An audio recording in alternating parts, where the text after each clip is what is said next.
Happy new month, everyone. Happy Sunday. I pray in this month of April that we all reap all what we sow accordingly. I go by the name Edema Ogenemine Ibrahim of the Lighthouse HQ, and we are here once again. We are sorry for skipping 2 Saturdays. It has not been easy, really.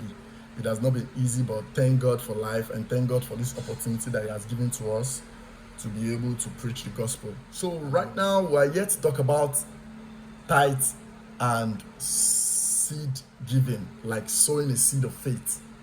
First of all, what do we know as tithe? What's your understanding about tithe? Giving a tithe to the church.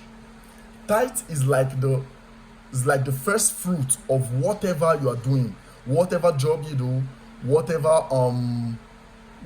thing you sell, the thing, your source of living, like what you do. So you giving a tithe to the church doesn't necessarily have to be money, because a lot of people get this confusing. You don't have to sow your tithe. You don't have to give your tithe as money. As He has said that God, as it has said in most of the verses in the Bible, that tithe is like the fruit of the land, like your first fruit of whatever you sell.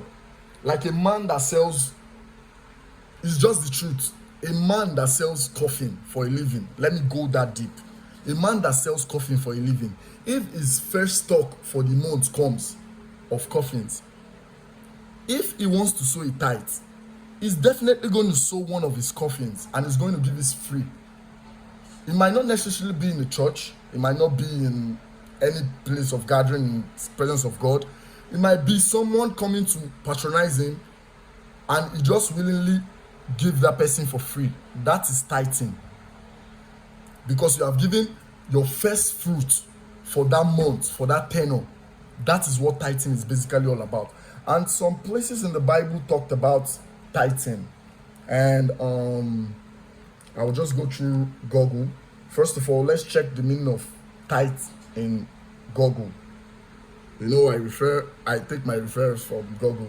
So tithe is okay, there is a part I saw here. The tithe was an obligatory offering from the law of Moses, requiring 10% of an Israelite's first fruit.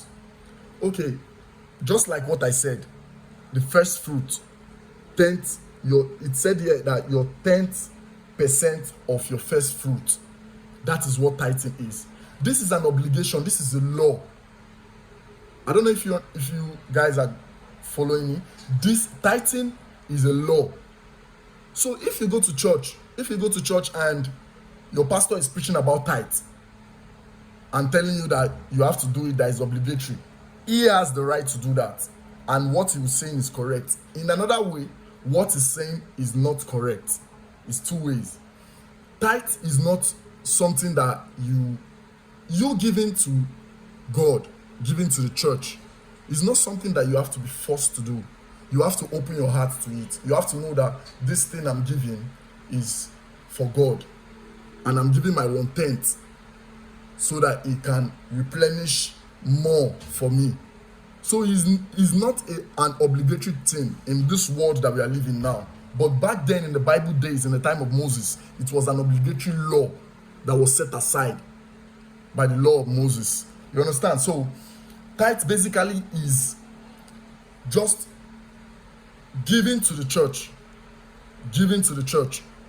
A pastor can eat your tithe, nothing will happen to him. If you give your tithe, a pastor can eat it, can use it to do something else that is not of the church. God will not punish him for it, because it's a tithe. You are giving him 1/10. It's a law. And in Matthew said that just because it's not an obligatory thing in this time that we are living now, doesn't mean that God has abolished it. According to Matthew chapter 5 verse 17, he said, "Do not think that I have come to abolish the law of the prophets. Rather, I have not." Okay, do not think I have come to abolish the law of the prophets. I have not come to abolish them, but fulfill them.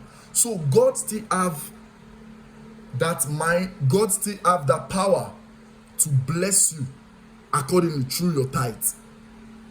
And it doesn't mean that it's going to abolish it because it's a law that was set aside by human, which is Moses, by his prophet. By his prophet, which is Moses. And he said here in Matthew chapter 5, verse 17, that he has not come to abolish it, rather, but to fulfill it. So definitely, tithing is important. So now let's talk about seed, about sowing a seed. What do you mean by sowing a seed? Now, sowing a seed of faith is like you sowing a seed in the hands of God. You sowing a seed in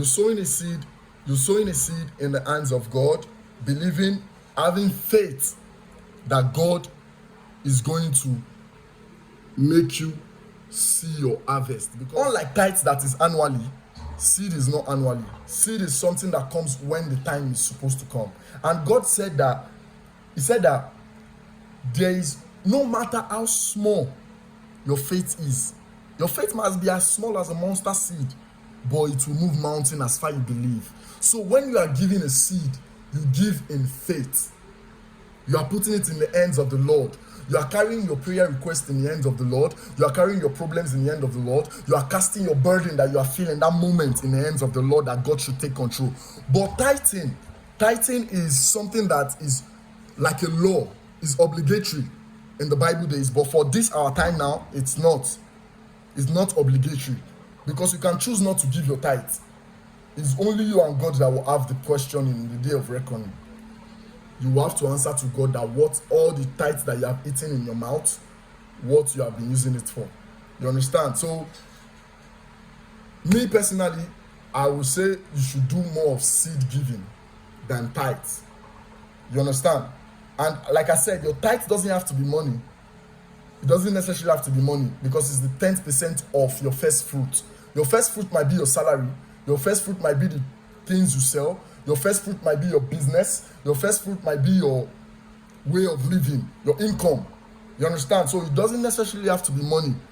You understand? So, but seed giving has to do with that thing that you take out to give to God, and it will surely, and it must affect you that you give to somebody, that you give to God. Like you're giving a seed, it must affect you one way or the other, because it might be the last money you're having, and God will just speak to you, my son, give this thing to so person that needs it more than you do. You understand? So that's what I would just basically say. Thank you for listening to us, and we are sorry about skipping 2 Saturdays rather. It has not been easy, but thank God for life, and thank God for the opportunity to be able to preach his word. And I hope you've been able to learn a lot. I hope you've been able to learn few things about tithes and seed giving. Tithe is an obligatory thing in the days of Moses, because it was a law generated from the book of Moses. Why seed giving is a seed of faith. You having faith in God for a prayer point that you are giving to him, for a thing you want him to put his hand in, for something you want him to intervene in. That's what seed giving is. Thank you very much. I hope to see you next week Saturday. Have a blessed day. To learn few things about tithes and seed giving. Tithe is an obligatory thing in the days of Moses, because it was a law generated from the book of Moses. Why seed giving is a seed of faith. You having faith in God for a prayer point that you are giving to him, for a thing you want him to put his hand in, for something you want him to intervene in. That's what seed giving is. Thank you very much. I hope to see you next week Saturday. Have a blessed day.